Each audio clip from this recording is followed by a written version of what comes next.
Sejam bem-vindos a mais uma conversa. Hoje, vamos explorar um texto fundamental e cheio de camadas, o capítulo 3 de Gênesis. A gente tem o texto bíblico, claro, mas também vamos olhar o contexto histórico, comentários teológicos importantes e até a visão espírita, baseada em Kardec, né?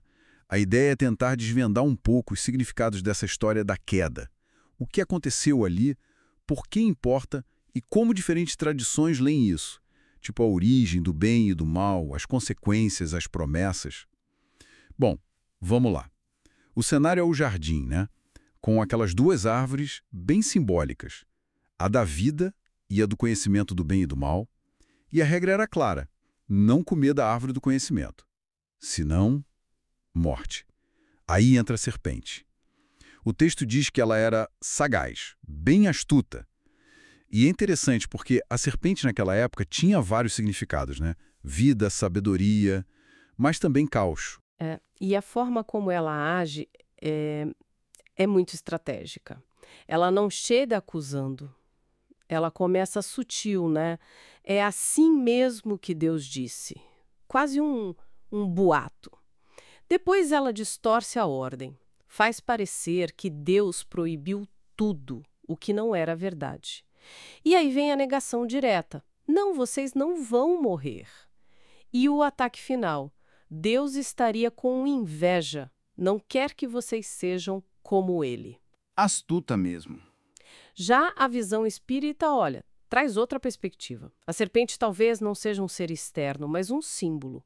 Talvez das nossas próprias paixões, das imperfeições, ou até o despertar da razão, do livre-arbítrio, né? Saindo daquela inocência total. Poderia ser o mal relativo, que vem da ignorância. E a reação de Eva. Alguns comentaristas dizem que a falha já começa em ela dar ouvidos, em dialogar com a tentação. Sim. Ela até repete o mandamento, mas parece que suaviza um pouco a ameaça divina, né? O certamente morrerás vira um para que não morrais. E a visão espírita lembra de Tiago, né? A tentação vem da própria concupiscência, do desejo que nasce dentro da gente. E os motivos para ceder, bem humanos. Era bonito de ver, parecia gostoso e prometia sabedoria, aí ela come. E dá para Adão também. E é nesse momento que a coisa muda de figura. Abriram-se os olhos de ambos. O que será que isso significa exatamente? Olha, não parece ser um conhecimento superior, como a serpente tinha prometido, né? A maioria das interpretações aponta para a consciência da culpa, a perda daquela inocência original. Perceberam a nudez. E isso vai além do físico, né? É vulnerabilidade, vergonha, uma humilhação ali, existencial. Aquela tentativa de se cobrir com folhas de figueira. Pois é, muitos veem como um símbolo, né? Das nossas tentativas humanas, meio que inadequadas de lidar com o erro, com a culpa. E o resultado? Medo. Foram se esconder de Deus. Sinal claro de que aquela comunhão íntima, bom, foi quebrada. E Deus os procura? A pergunta onde estás parece ir fundo, né? Não é sobre o lugar físico. Exato, é sobre a condição deles. Onde vocês estão espiritualmente? Em que pé está a nossa relação? E as respostas? Clássicas. Totalmente. Adão culpa Eva, a mulher que tu me deste. Quer dizer, ele acaba até culpando Deus indiretamente, né? É verdade? E Eva culpa a serpente.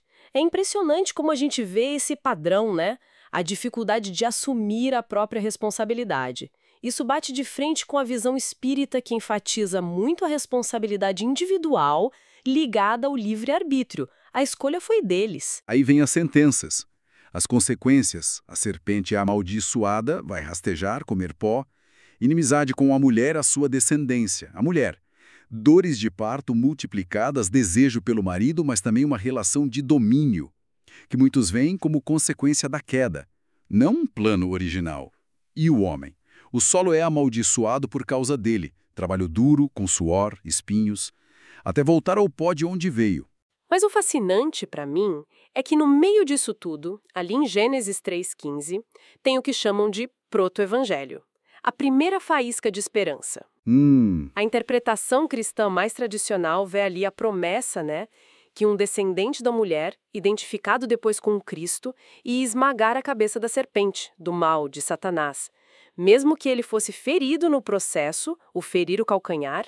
Uma luta com vitória final. Isso, já a visão espírita pode interpretar essa luta de um jeito mais simbólico. O conflito dentro de nós, né? Entre o espírito, o bem, e as paixões, a matéria, o mal relativo. E nessa visão, a dor, o trabalho, eles são consequências, sim, mas também são como que ferramentas, estímulos para o nosso aprendizado, para o progresso moral. Interessante a visão do sofrimento como motor também. E tem aquele momento em que Adão nomeia Eva, né? Mãe de todos os viventes. Parece um fio de esperança ali no meio. Pode ser, sim, uma afirmação da vida, apesar de tudo. E Deus faz túnicas de pele para eles. Uma cobertura melhor que as folhas. Alguns intérpretes até se perguntam se isso já não aponta para a necessidade de um sacrifício, uma cobertura que viesse de Deus para a condição humana. É uma possibilidade. E a expulsão do jardim? O motivo parece claro nas fontes. Era para impedir que eles comessem da árvore da vida naquele estado de pecado, de rebelião. Evitar que ficassem imortais naquela condição. Faz sentido. Os querubins, a espada, guardando o caminho, simbolicamente é a perda daquela comunhão direta, fácil com Deus.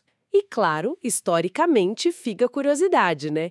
Onde seria esse Éden? Muitos apontam para a Mesopotâmia. Então, resumindo um pouco, o que fica dessa história toda? É complexo.